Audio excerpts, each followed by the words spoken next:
মার্কিন যুক্তরাষ্ট্রে মাত্র 15 বছর বয়সী এক ছেলে, পেট খালি, পকেট খালি, ঘরে অসুস্থ মা, খিদেয় মাথা ঝিমঝিম করছিল। অবশেষে পাশের দোকান থেকে রুটি আর পনির চুরি করলো, ধরা পড়ল।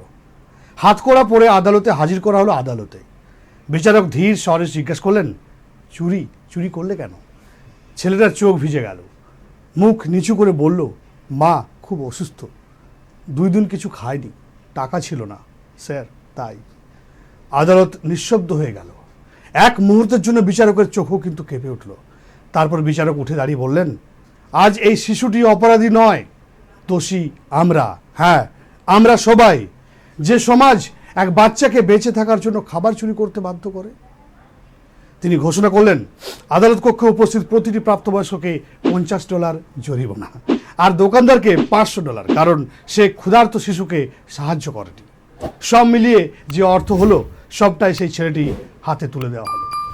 আর বিচারক শেষ কথাটা বললেন, এক ক্ষুধার্ত শিশুর অপরাধ নয়, এটা একটি ব্যর্থ সমাজের মুখোশ।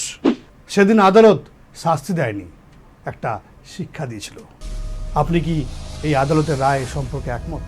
তাহলে অবশ্যই জানান যে বিকে স্পট ফাইলের কমেন্ট বক্সে গিয়ে যে আপনার মতামতটা কি।